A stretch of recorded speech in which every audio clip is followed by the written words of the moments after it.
Good afternoon.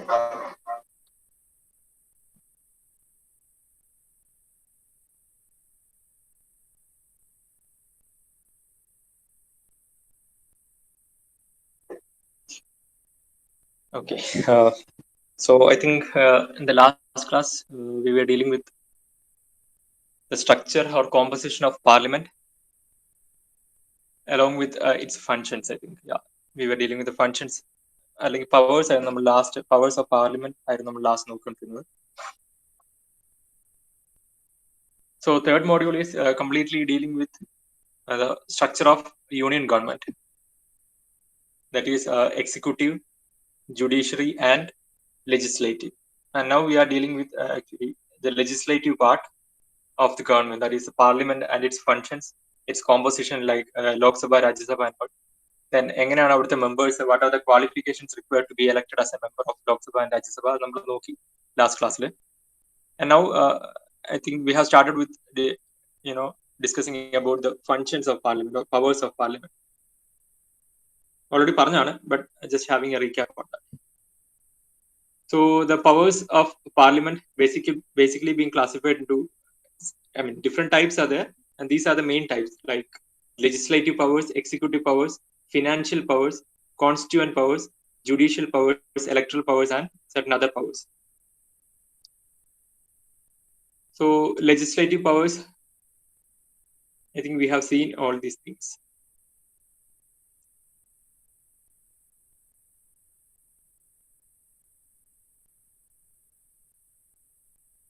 I think we were discussing about the electoral powers at the last. So the electoral powers and functions of the Parliament, like the elected members of the Parliament participate in election of president. Parliament nulla electoral power aanu parayunnathu. What are the electoral powers of the members in the Parliament? The elected members of the Parliament, along with the State Assembly members, Central Parliament members, they both can participate in the election of president.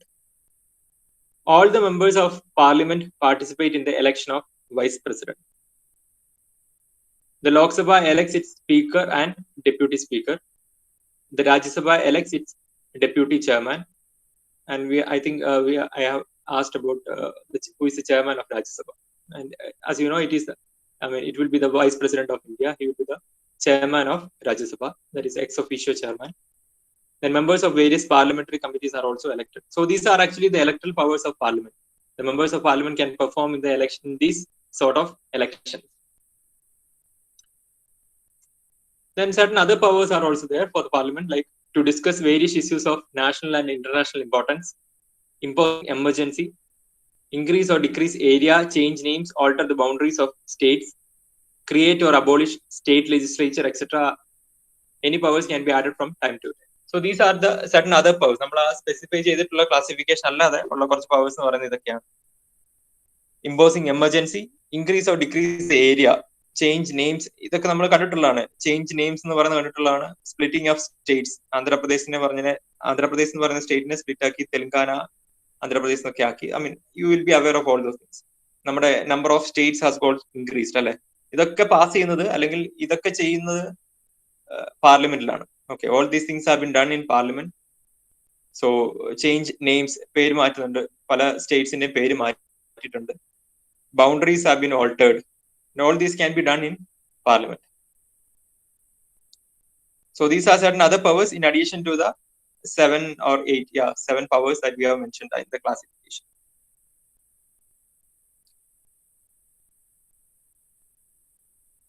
Then now we are going to deal with the third segment.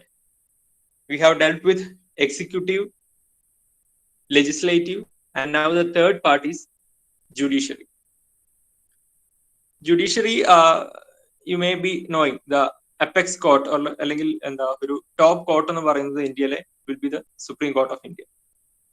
So അതിന്റെ കീഴിലാണ് ബാക്കി ഹൈക്കോർട്സും അല്ലെങ്കിൽ ബാക്കി സബായിട്ട് വരുന്ന courts എല്ലാം വരും, district കോർട്സും ഒക്കെ വരും. So the apex court in India is Supreme Court of India. So judiciary is that branch of the government that interprets the law, settles disputes, and administers justice to all citizens. Law making body എന്ന് പറയുന്നത് parliament ആണ്. Laws are actually being created or made in parliament. അല്ലെ, People, in other words, we can say that people themselves are making law. Our representatives are parliament laws creating. But laws create they need to be enforced to the people. That should be enforced to the people. Any disputes that is actually interpreted by the courts. Like judicial system interpreted. The laws created in parliament are being interpreted by the judiciary. If any disputes exist between the people or between the states, that also will be dealt with in the judicial system. The judiciary is considered as watchdog of democracy and also the guardian of constitution. That's an important phrase. News debates judiciary is considered as the watchdog of democracy and guardian of constitution. For democracy to function effectively, it is imperative to have an impartial and independent judiciary. Are 2 words important. It is very imperative to have an impartial and independent judiciary. In judicial system has to be independent. At the same time, it has to be impartial. ഇനി ഈ independent nature of ജുഡീഷ്യറിക്ക് വേണ്ടി കുറച്ച് കാര്യങ്ങൾ നമ്മൾ ചെയ്യണം അല്ലെ. Independent nature എന്ന് വെച്ചാൽ ഇപ്പം ഒരു റൂൾ അല്ലെങ്കിൽ ഒരു ജഡ്ജ്മെന്റ് വന്നാൽ there should not be any harmness to that judgment. അല്ലെ, ആ ജഡ്ജ്മെന്റ് അല്ലെങ്കിൽ ആ ജഡ്ജ്മെന്റ് നടത്തിയ ആൾക്കെതിരെ പ്രശ്നങ്ങളൊന്നും ഉണ്ടാവാൻ പാടില്ല. സോ അങ്ങനെ കുറച്ച് privileges, our constitution has provided certain privileges to the courts. കോർട്സിന് അവരുടെ ഇൻഡിപെൻഡന്റ് നേച്ചർ അല്ലെങ്കിൽ അവരുടെ സ്വതന്ത്രമായ നിലപാട് പുറത്ത് കാണിക്കാൻ വേണ്ടി our constitution is actually giving some privileges to them. Okay. So main ആയിട്ട് ആലോചിക്കേണ്ട 2-3 കാര്യങ്ങളാണ്. Judiciary is that branch which interprets the law that have been created in parliament, settles the disputes and administers justice to all citizens. It is considered as watchdog of democracy as well as the guardian of constitution. For democracy to function effectively, it is imperative to have an impartial and independent judiciary. അതിന്റെ ഒരു history പറയുകയാണെങ്കിൽ, initially we had, or previously we had, federal court constituted under Government of India Act 1935. 1935 Act അനുസരിച്ച് we had a federal court which was considered as the apex court of India, which was structured during the British rule. ആ സമയത്ത് federal കോർട്ടായിരുന്നു നമുക്ക് ഉണ്ടായിരുന്നത്. Then in 1950 the Supreme Court was established, which took place of the federal court. In 1950 supreme court establish ആയത്. അതുവരെ നമുക്ക് ഉണ്ടായിരുന്നത് federal കോർട്ടാണ്, which was constituted under the GOA Act 1935. അത് ഓർത്തോണം. ഗവൺമെന്റ് ഓഫ് ഇന്ത്യ ആക്ട് 1935 ഭാഗമായിട്ടാണ് നമുക്ക് ഫെഡറൽ കോർട്ട് വന്നത്. That was considered as the apex court till 1950, and later in 1950 we had, or the Supreme Court was established, which took place of the federal court. The constitution is the supreme law of the land and it contains provisions which are enforced by law. Without the enforcement of law, the provisions embedded under the constitution are meaningless. That's the point. നമുക്ക് ഈ നിയമങ്ങൾ create ചെയ്താൽ മാത്രം പോരാ.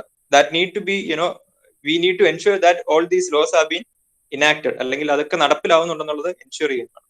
So അത് ensure ചെയ്യുന്നതിൽ an important role is being done by the judicial system. നമ്മൾ create ചെയ്യുന്ന ലോസ് നടപ്പാവുന്നുണ്ടെന്ന് എൻഷുർ ചെയ്യുന്ന ഒരു സിസ്റ്റം കൂടെയാണ് ജുഡീഷ്യറി എന്ന് പറയുന്നത്, ജുഡീഷ്യൽ സിസ്റ്റം എന്ന് പറയുന്നത്. ഓക്കെ, ഈ സ്ലൈഡിൽ 3 പോയിന്റ്സേ ഉള്ളൂ. We initially had a federal court which was established or constituted as part of Government of India Act 1935. It was then considered as the apex court at that time, and in 1950 Supreme Court of India was established, which took place of the federal court.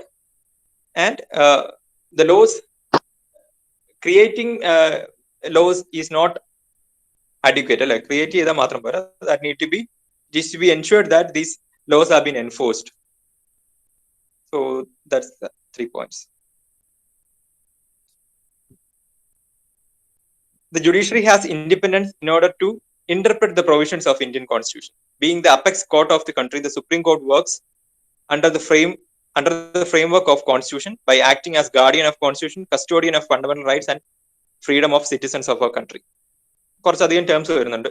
Guardian of constitution ആണ് supreme court അല്ലെങ്കിൽ നമ്മുടെ judicial സിസ്റ്റത്തിന്റെ കുറച്ച് terms ആണ്, അല്ലെ അതിനെ represent ചെയ്യുന്ന കുറച്ച് ഫ്രേസസ് ആണ് പറയുന്നത്. ഗാർഡിയൻ ഓഫ് കോൺസ്റ്റിറ്റ്യൂഷൻ എന്ന് പറയാറുണ്ട്, വാച്ച് ഡോഗ് ഓഫ് ഡെമോക്രസി എന്ന് പറയാറുണ്ട്, is A custodian of fundamental rights and freedom of citizens in our country. Custodian of fundamental rights and freedom of citizens of our country. Fundamental rights in എന്തെങ്കിലും violation ഉണ്ടാവുകയാണെങ്കിൽ we can directly move to Supreme Court. അത് നമ്മൾ already second മോഡ്യൂളിൽ പറഞ്ഞിട്ടുണ്ട്. In case of any violation happening to a fundamental right, we can directly move to the Supreme Court. So judicial system or judiciary is actually the custodian of fundamental rights and freedom of citizens in our country. It is the interpreter of the provisions and controller of entire judicial system of India. That's why it is called as the apex court.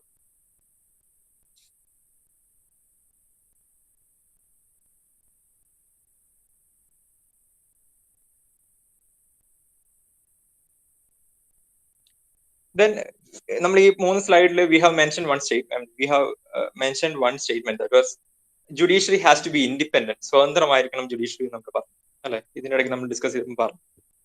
So what is, I mean, how can a judicial system be an independent one, and what all are the privileges that have been provided for the system being an independent അല്ലെ? ഒരു system independent ആവാൻ വേണ്ടി നമ്മൾ എന്തൊക്കെ privileges ആണ് കൊടുക്കുന്നത് എന്നുള്ളത് നോക്കണം. അതുപോലെ തന്നെ what do you mean by this independent nature, അത് നോക്കണം. So independent Indian judiciary, it means that the other branches of the government, namely executive and legislature, does not interfere with the judiciary's functioning. നമുക്ക് 3 branches ആയിരുന്നു ഉണ്ടായിരുന്നത്, executive, legislature and judiciary. This judiciary has to be independent or its affairs should not be interfered by the executive and legislature. Okay, നമുക്കറിയാം ലെജിസ്ലേച്ചറും executive is answerable or responsible to the legislature. അത് നമ്മൾ പറഞ്ഞു. Prime minister and the council of ministers ആയിരുന്നു നമുക്ക് എക്സിക്യൂട്ടീവിൽ ഉണ്ടായിരുന്നത്, along with president, vice president and attorney general. They are prime minister and council of ministers, they are actually answerable or responsible to the legislature. They are answerable in the legislature അല്ലെ, അവർക്ക് പാർലമെന്റിലെ ചോദ്യങ്ങൾക്ക് മറുപടി പറയേണ്ടി വരും. They are responsible and answerable to the parliament. But at the same time, അതിലൊരു branch ആയിട്ടുള്ള, അല്ലെങ്കിൽ ആ ഗവൺമെന്റിന്റെ 3 ബ്രാഞ്ചസിൽ ഒരു ബ്രാഞ്ച് ആയിട്ടുള്ള judiciary has to be kept independent. There should not be any interference from the executive or legislature to the judicial system. The judiciary's decision is respected and not interfered with by the other organs. It also means that judges can perform their duties without fear or favor. പേടി കൂടാതെയും അല്ലെ പക്ഷപാതിത്വം കൂടാതെയും ജഡ്ജസിന് അവരുടെ judgements പുറത്തിറക്കാൻ സാധിക്കണം. That is actually what we mean by independent nature of Indian judiciary. Independence of judiciary also does not mean that judiciary functions arbitrarily and without any accountability. It is accountable to the constitution of the country. അങ്ങനെ നിങ്ങൾ ഓർത്താൽ മതി. We have the 3 organs, namely executive, legislature and judiciary. Executive is answerable to the or responsible to the legislature, whereas the judicial system or judiciary has to be kept independent of both these legislature and executive. But it doesn't mean that judicial system എന്തും ചെയ്യാന്നുള്ള രീതിയിലല്ല. It is also accountable, but it is accountable to the constitution of the country. The judicial system of the country is actually accountable to the constitution of the country.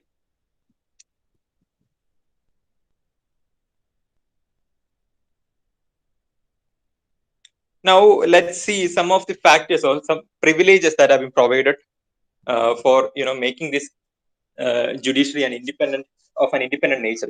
ഒരു independent nature നമ്മുടെ ജുഡീഷ്യറിക്ക് ഉണ്ടാവാൻ വേണ്ടി നമ്മൾ കുറച്ച് privileges provide ചെയ്യുന്നുണ്ട്. Now we need to see about that. Constitution has many provisions to ensure the judiciary's independence. Security of tenure. Tenure means എത്ര കാലാവധി. കാലാവധിക്ക് ഒരു സെക്യൂരിറ്റി ഉണ്ട്. ഐ മീൻ ഒരു judgement പുറത്തിറക്കിയാൽ if that goes against the will of certain political parties or certain executives, that judge should not be facing any issues അല്ലെ. ഇപ്പൊ ഒരു judge ഒരു വിധി പ്രസ്താവിച്ചു കഴിഞ്ഞാൽ ആ വിധി ഒരു പർട്ടിക്കുലർ പൊളിറ്റിക്കൽ പാർട്ടിക്ക് എതിരെയാണെങ്കിൽ there should not be any issues ഒന്നും ഉണ്ടാവാൻ പാടില്ല ജഡ്ജിന്. സോ അങ്ങനെ ഇഷ്യൂസ് ഒന്നും ഉണ്ടാവാതിരിക്കണമെങ്കിൽ നമ്മൾ കുറച്ച് സെക്യൂരിറ്റി അല്ലെങ്കിൽ കുറച്ച് പ്രിവിലേജ് നമ്മൾ ജഡ്ജസ്. അത് ഫസ്റ്റ് വൺ ആണ് security of tenure. The judges in the Supreme Court are given security of tenure. Once appointed, they will retain their office until the age of 65 years. Once the judges in Supreme Court are appointed, they will retain their office until the age of 65 years. അവരെ appoint ചെയ്യാനുള്ള qualifications നമുക്ക് പിന്നീട് നോക്കാം. But once they are appointed to the Supreme Court, they will retain their office until the age of 65 years. They can be removed only by a presidential order on grounds of proven misbehavior and or incapacity. This requires a special majority according to Article 3. Okay. Appoint ചെയ്ത് കഴിഞ്ഞാൽ they can remain in their office until the age of 65 years. 65 വയസ്സ് വരെ അവർക്ക് ഓഫീസിൽ തുടരാം, being A judge. Remove ചെയ്യാൻ പറ്റുന്നത് presidential order കൊണ്ട് മാത്രമാണ്. ആൻഡ് വെറുതെ റിമൂവ് ചെയ്യാൻ പറ്റില്ല. That should be based on proven misbehavior and or incapacity. If they are incapable of being a judge, or if they have done some misbehavior, they can be removed only by a presidential order. അതൊന്ന്, that is they are secure of the tenure. അവരുടെ കാലാവധിയിൽ ഒരു issue ഇല്ല. So അങ്ങനെ ആ ഒരു privilege അവർക്ക് കൊടുത്തിട്ടുണ്ട്. ഈ പ്രിവിലേജ് ഒക്കെ കൊടുക്കുന്നത് ജുഡീഷ്യറി എന്ന് പറയുന്നത് ഇൻഡിപെൻഡന്റ് നേച്ചർ കീപ്പ് അപ്പ് ചെയ്യാൻ വേണ്ടിയാണ്. That was the first privilege. Now, second one, the salaries and allowances. The judges of Supreme Court enjoy good salaries and allowances, and these cannot be decreased except in case of financial emergency. ഒരു സാമ്പത്തിക അടിയന്തരാവസ്ഥ എന്ന് പറയും, financial emergency. ആ ഒരു സമയത്തല്ലാതെ, അല്ലെങ്കിൽ അങ്ങനെ ഒരു കേസിലല്ലാതെ we cannot reduce the salaries and allowances which have been enjoyed by the Supreme Court judges. The expenses of High Court are charged on consolidated fund of the state, which is not subject to the vote in the state legislature. Okay. So our salary and allowances എന്ന് പറയുന്നത് it will be retained ever. I mean, അത് നമുക്ക് കുറയ്ക്കാൻ പറ്റില്ല. കുറയ്ക്കുന്ന ഒരു case എന്ന് പറയുന്നത് that will happen only when we are facing a financial emergency. Okay. In all other cases, they will enjoy their good salaries and allowances. There won't be any issue with that. Then another point is powers and jurisdiction. The Supreme Court's powers and jurisdiction can only be added by the Parliament and not be curtailed. Okay. Supreme കോർട്ടിന്റെ powers ഉണ്ട്, കുറെ പവേഴ്സും ഫങ്ഷൻസും ഉണ്ട്. ആ powers എന്ന് പറയുന്നതിനകത്ത് വരും ഈ കോടതിക്കെതിരെ നമ്മൾ എന്തെങ്കിലും സംസാരിക്കുകയാണെങ്കിൽ കോടതി അലക്ഷ്യ എന്ന് പറഞ്ഞൊരു സ്റ്റേറ്റ്മെന്റ് ഉണ്ട്. സോ ആ ഫങ്ഷൻസ് നമ്മൾ പഠിക്കും. സോ അങ്ങനെ കുറച്ച് പവേഴ്സ് നമ്മൾ ജുഡീഷ്യറിക്ക് കൊടുത്തിട്ടുണ്ട്. And because of that also we can say that they are independent in nature. Then fourth point, the conduct of any judge of Supreme Court in discharge of his or her duties cannot be discussed in the legislature. So we cannot question that in the legislature. ഇപ്പം നമ്മൾ supreme കോർട്ടിൽ അല്ലെങ്കിൽ കോർട്ടിലെ ജഡ്ജസിന്റെ വിധികൾ അല്ലെങ്കിൽ അവരുടെ comments they cannot be questioned in the legislature, or questioned or rather discussion based on the judgments of the judges in Supreme Court and High Court is not possible in legislature. Legislature അതിനുള്ള discussion scope ഇല്ല. The Supreme Court has the power to punish any person for its contempt as per Article 129. Okay.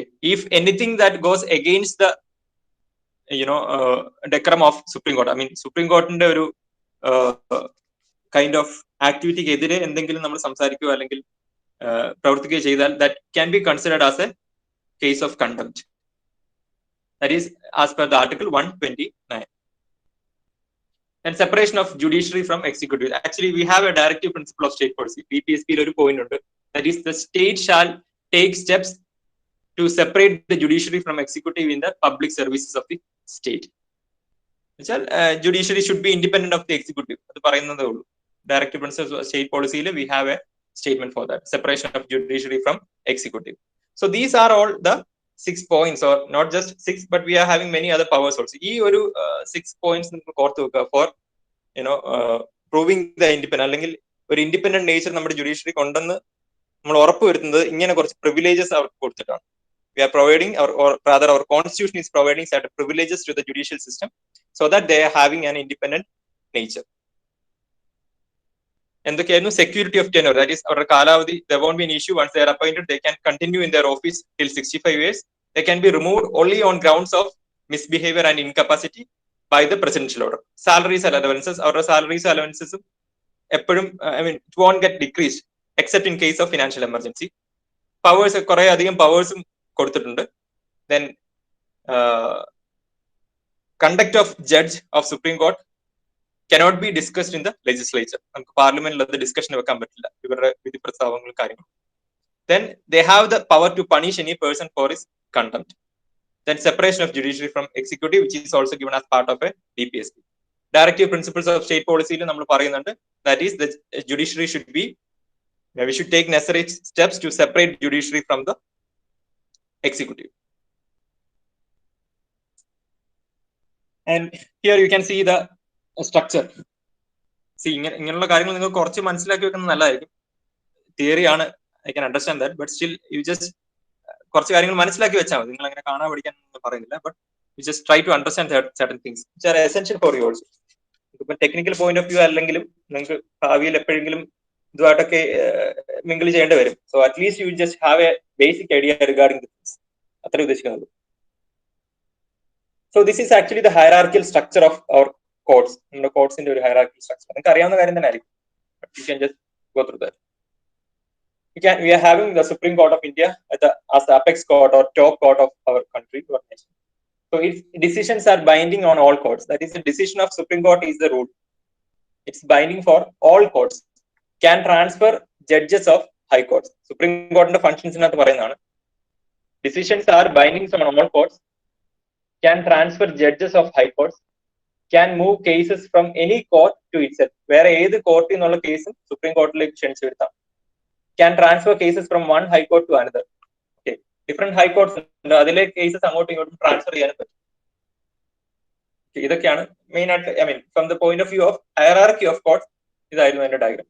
Supreme court of India, then we have high court. Can hear appeals from lower courts. Can issue writs for restoring fundamental rights. Can deal with cases within the jurisdiction of the state. ആ സ്റ്റേറ്റിന്റെ ജൂറിസ്ഡിക്ഷനിൽ വരുന്ന cases പരിഗണിക്കാം.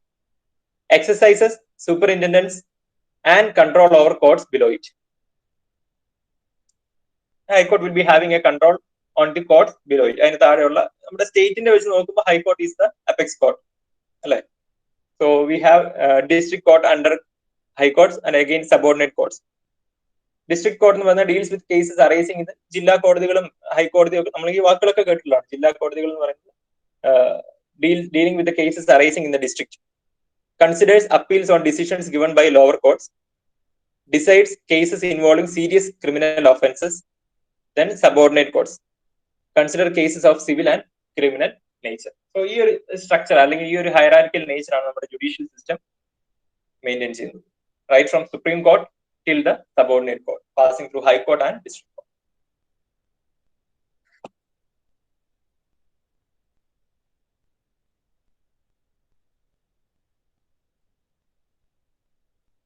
Now coming back to our case, നമ്മൾ union ജുഡീഷ്യറിയെ പറ്റിയാണ് പറയുന്നത്. നമ്മുടെ supreme കോർട്ടാണ് നമ്മുടെ focus, area of focus എന്ന് പറയുന്നത്. So coming to the qualifications, ഈ പറയുന്ന എല്ലാ പോയിന്റ്സിലും നമ്മൾ ഒരേ പാറ്റേണിലാണ് പോകുന്നത്.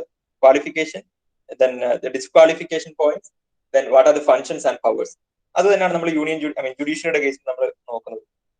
Qualifications which are required for a person to become a judge of the Supreme Court. Supreme Court judge ആവാനുള്ള qualifications ആണ് പറയുന്നത്. He must be a citizen of India. That is actually present in almost all the qualification points. He must be a citizen of India. He must be an eminent jurist. നിയമജ്ഞനായിരിക്കണം. He must be a judge of a high court for at least 5 years. ഏതെങ്കിലും ഒരു ഹൈക്കോടതിയിൽ 5 വർഷം സേവനം അനുഷ്ഠിച്ചിട്ടുണ്ടായിരിക്കണം. He must be a judge of a high court for at least 5 years. Or he has been an advocate of high court for at least 10 years, or an advocate of 2 or much more such courts. ഈ പറയുന്ന qualification citizen of India ആയിരിക്കണം. in order to be selected or elected as a elected അല്ല, in order to become a judge of Supreme Court, he must be a citizen of India.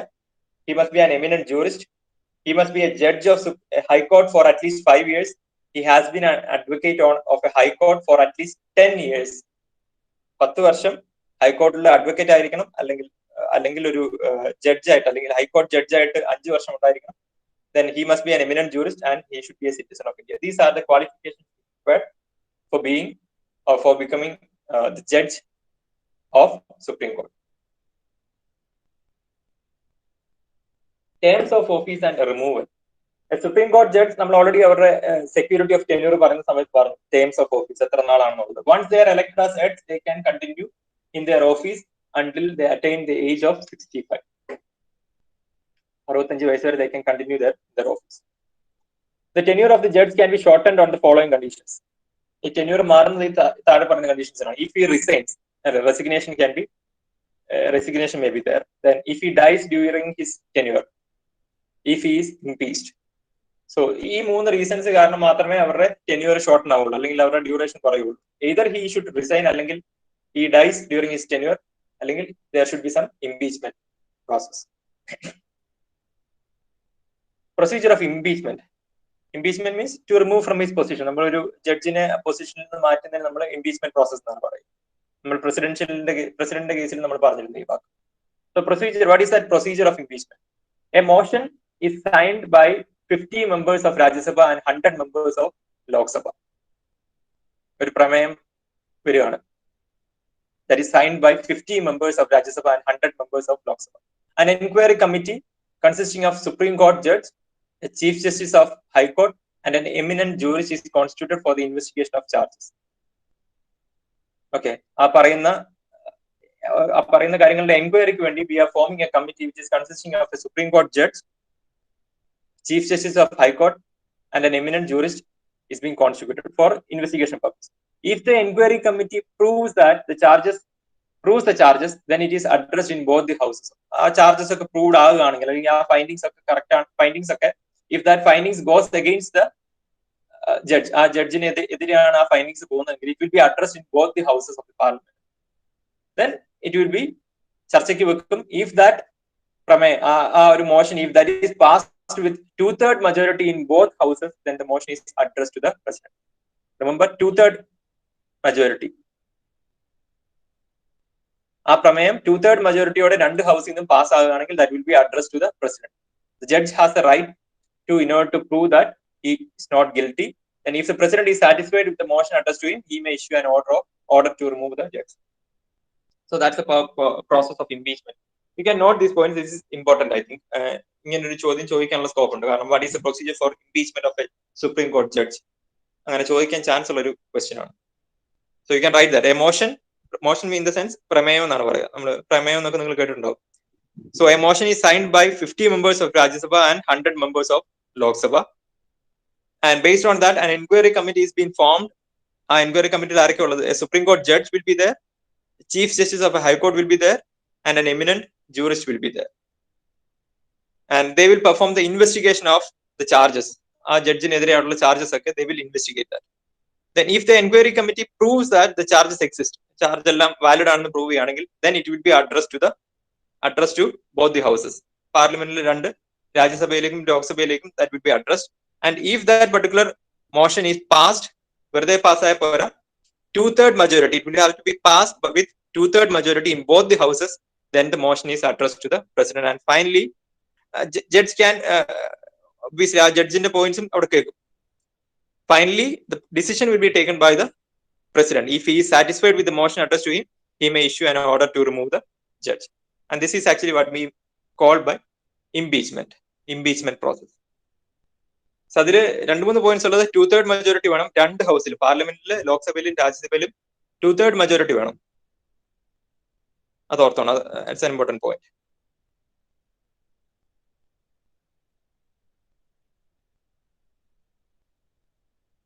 Then you might have heard about a term called acting chief justice, and that is actually mentioned in Article 126. When the office of Chief Justice of India is vacant, or when the Chief Justice is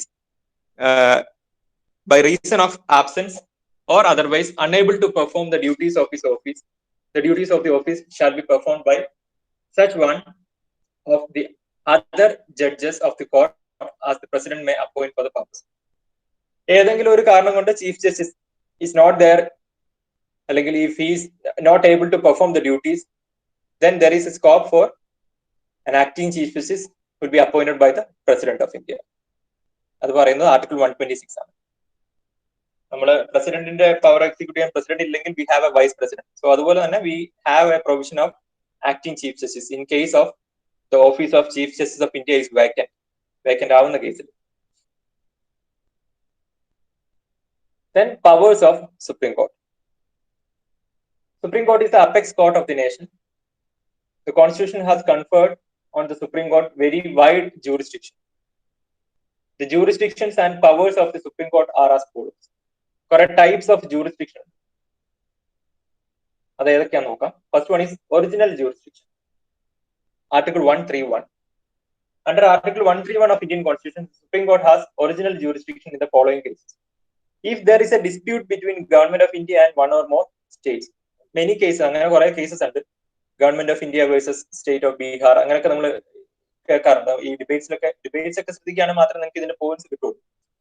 you might have heard about different cases, central government and state government cases. So in such cases, Supreme Court will be having the power to decide, make decision. Okay.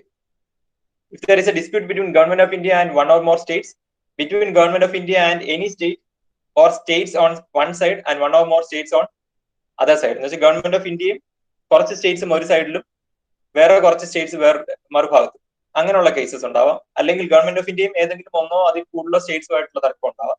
അല്ലെങ്കിൽ ഒന്നോ രണ്ടോ States തമ്മിലുള്ള പ്രശ്നങ്ങൾ ഉണ്ടാവാം. ഇങ്ങനെയുള്ള disputes എല്ലാം they will be coming under the Supreme Court. Dispute between Government of India and one or more states, between Government of India and some states on one side and one or more states on other side, between two or more states. That is actually what we mean by original jurisdiction.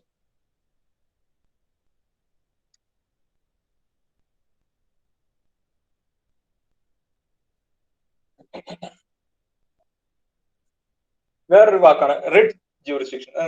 Writ petition. The power to issue different kinds of writs for the enforcement of fundamental rights. That is there with the Supreme Court. The Supreme Court has original jurisdiction regarding an issue of writs. Now, writs എന്താന്നുള്ളത് നമ്മൾ നോക്കണം. കുറച്ച് different types of writs ആണ്. We have some types of writs. We will just go through that. നിങ്ങളിത് ഒന്ന് മനസ്സിലാക്കി വെക്കുന്നത് നല്ലതായിരിക്കും. This is actually a part of first module. First module നിങ്ങൾക്ക് ഇത് ആവശ്യം വരും. The Indian Constitution provides 5 types of writs which can be issued by the courts. They are, first one is habeas corpus, then habeas corpus writ, mandamus, certiorari, quo warranto and prohibition. അങ്ങനെ 5 writs ആണുള്ളത്. First we will deal with habeas corpus. Habeas corpus എന്ന് പറയുന്ന അതിന്റെ അർത്ഥം എന്ന് വെച്ചാൽ to have a body എന്നാണ്, അല്ലെ? To have a body. Habeas corpus നമ്മൾ യൂഷ്വലി എപ്പോഴാണെന്ന് ചോദിച്ചാല് ഇപ്പം ഏതെങ്കിലും ഒരു ഗവൺമെന്റ് ഏജൻസി അല്ലെങ്കിൽ say let it be a state or some central agencies are detaining a person, അല്ലെങ്കിൽ ഒരാളെ തടവിൽ വെക്കുകയാണ്, അല്ലെങ്കിൽ if a person is taken into custody, അങ്ങനെയാണെങ്കിൽ ഒരാളെ കസ്റ്റഡിയിലേക്ക് എടുക്കുകയാണ്, കുറെ നാളത്തേക്ക് ചോദ്യം ചെയ്യലിനോ എന്ത് കാര്യത്തിനാണെങ്കിലും, if he is detained for some reasons by it's been done by some state or central agencies, ഏതെങ്കിലും ഒരു സെൻട്രലോ അല്ലെങ്കിൽ സ്റ്റേറ്റ് ഏജൻസിയോ ഒരാളെ കുറെ നാളത്തേക്ക് തടവിൽ വെക്കുകയാണെങ്കിൽ either that person or some relatives of that person can move to the court. അപ്പം court എന്താ ചെയ്യുക? Court will command the persons or authority who has detained, ഈ തടവിൽ വെച്ച അതോറിറ്റി അല്ലെങ്കിൽ ആ ഏജൻസിയോട് court will demand for bringing him to the court, അല്ലെങ്കിൽ ആ ഡിറ്റെയിൻ ചെയ്ത ആളെ, തടവിൽ വെച്ച ആളെ കോർട്ടിൽ പ്രസന്റ് ചെയ്യാൻ പറയാം. Court can do that. Okay, when there is a request from the detained person or relatives of the detained person, അങ്ങനെ റിക്വസ്റ്റ് വരികയാണെങ്കിൽ the court can ask or command the person or authority who has detained to present such person before the court. ആളെ കോർട്ടിലേക്ക് ഹാജരാക്കാൻ കോടതിക്ക് പറയാം.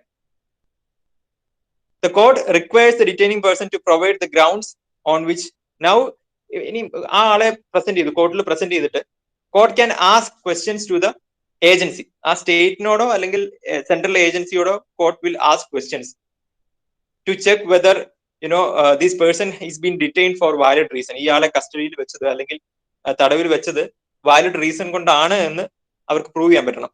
ആർക്ക്? ഈ തടവിൽ വെച്ച ആൾക്കാർക്ക്. If they fail to prove that they have kept him in detainment for a valid reason, ഒരു valid റീസണിന് വേണ്ടി അല്ല അവര്, അല്ലെങ്കിൽ വാലിഡ് റീസണിന് വേണ്ടിയാണ് അവര് ഡിറ്റെയിൻ ചെയ്തതെന്ന് പ്രൂവ് ചെയ്യാൻ പറ്റിയില്ലെങ്കിൽ court can release that person. Okay, അപ്പം ഒരാളെ നമുക്ക് ഇല്ലീഗലായിട്ട് കുറെ നാൾ അങ്ങനെ തടവിൽ വെക്കാൻ പറ്റില്ല. Then there is an option called habeas corpus. തടവിൽ വെക്കുന്ന agency will have to answer the court or will have to provide valid reasons to the court for why they are keeping them in custody or why they have detained him. So our reasons prove ചെയ്യണം കോർട്ടിൽ. If they fail to prove, then the person who has been detained will be released by the court immediately. അങ്ങനെ cases ഉണ്ടായിട്ടുണ്ട്. ഇപ്പം ഒരാളുടെ ശിക്ഷ കാലാവധി കഴിഞ്ഞിട്ടും 14 വർഷം അങ്ങനെ ഒരു പഴയ കേസ് ഉണ്ടായിട്ടുണ്ട്. 14 വർഷം വീണ്ടും he was in the custody. So അങ്ങനെയുള്ള കേസിൽ ABS കോർപ്പസ് ഫയൽ ചെയ്ത് കഴിഞ്ഞിട്ട് he was actually let free by the government, by the judicial system, and അതിന് കോമ്പൻസേഷനും കൊടുക്കേണ്ടി വന്നിട്ടുണ്ട്. ഒരു ശിക്ഷാ കാലാവധി ഉണ്ട്, അത് കഴിഞ്ഞിട്ടും ശിക്ഷ അനുഭവിക്കേണ്ടി വന്ന ഒരാളുടെ കേസ് ഉണ്ട്. അത് I don't remember the exact name. There is one case of that sort, and the agency had to provide compensation also. Habeas corpus ആ വാക്കിന്റെ അർത്ഥം to have a body, അല്ലെങ്കിൽ ആളെ പ്രസന്റ് ചെയ്യാന്നുള്ള ഉദ്ദേശത്തിൽ to have a body. That's the meaning of that term. That's the first writ. Second is mandamus. Mandamus writ means that ആ വാക്കിന്റെ അർത്ഥം എന്ന് വെച്ചാൽ we command, we are providing a command എന്നാണ് ഉദ്ദേശിക്കുന്നത്. Mandamus writ is another important writ which is provided for by the Indian Constitution. In the writ of mandamus, the superior courts order the inferior courts to do an act or abstain from doing an act. This order can also be given to an inferior tribunal, board, corporation, or any other type of administrative authority. So it's a command type of a writ. ഒരു superior court എന്ന് വെച്ചാൽ if we consider high court is actually superior to the district court and session court. High court superior ആണ്. അതുപോലെ supreme court is superior to high courts and other courts. ഇങ്ങനെയുള്ള superior ആയിട്ടുള്ള courtsനെ they can actually command or tell the inferior courts to do an act. ഒരു particular കാര്യം ചെയ്യാൻ പറയാം, അല്ലെങ്കിൽ അത് ചെയ്യരുതെന്ന് പറയാം, അല്ലെ? They can either tell them to do an act or abstain from doing an act. That is actually we mean by writ petition. Then comes certiorari. Certiorari is a writ which is issued by a superior court to an inferior court. ഇതും അതുപോലെ തന്നെയുള്ള ഒരു writ ആണ്. But this can be issued when the superior court wants to decide a matter in the case itself, or if there is an excess jurisdiction by the inferior court. This writ can also be issued when there is a fundamental error in the procedure followed by the inferior court, or there is a violation of principles of natural justice. Certiorari എന്ന് പറയുന്നത് it's actually writ. ഇത് സംഭവിക്കുന്ന ഈ പറയുന്ന കേസിലാണ്. either ഇപ്പം ഇത് നടക്കുന്നത് superior court on inferior court ആണ്. മേൽക്കോടതി കീഴ്ക്കോടതി നമ്മൾ പറയില്ലേ, അതൊരു കൺസെപ്റ്റ് തന്നെ. This is actually issued by a superior court to an inferior court. ഏതൊക്കെ കണ്ടീഷൻസിൽ? First condition is that excess of jurisdiction. എന്ന് വെച്ചാൽ ഓവറായിട്ട് നമ്മൾ ജൂറിസ്ഡിക്ഷൻ യൂസ് ചെയ്തു. Excess powers were being use. നമുക്കുള്ള പവേഴ്സിനെക്കാളും കൂടിയ പവേഴ്സ് നമ്മൾ അല്ലെങ്കിൽ കീഴ്ക്കോടതികൾ യൂസ് ചെയ്യുമ്പോൾ this writ can be issued. Then lack of jurisdiction. If proper ആയിട്ട് jurisdiction അല്ലെങ്കിൽ ജസ്റ്റിസ് പ്രൊവൈഡ് ചെയ്തിട്ടില്ലെങ്കിൽ this writ can be issued. ആര് ഇഷ്യൂ ചെയ്യും? സുപ്പീരിയർ കോർട്ട് ലോവർ കോർട്സിലേക്ക് ഇഷ്യൂ ചെയ്യും. Then unconstitutional jurisdiction. കോൺസ്റ്റിറ്റ്യൂഷൻ എതിരായിട്ടുള്ള എന്തെങ്കിലും കാര്യങ്ങൾ inferior courts ചെയ്യുകയാണെങ്കിൽ this writ can be issued. Then if anything goes against natural justice, principles of natural justice നെതിരെ, സ്വാഭാവിക നീതി എന്ന് നമ്മൾ പറയും, natural justice-നെതിരെ പോകുന്ന കേസിലും this writ can be issued. Okay, these are the 3 types that we will discuss in next class. You can mark your attendance.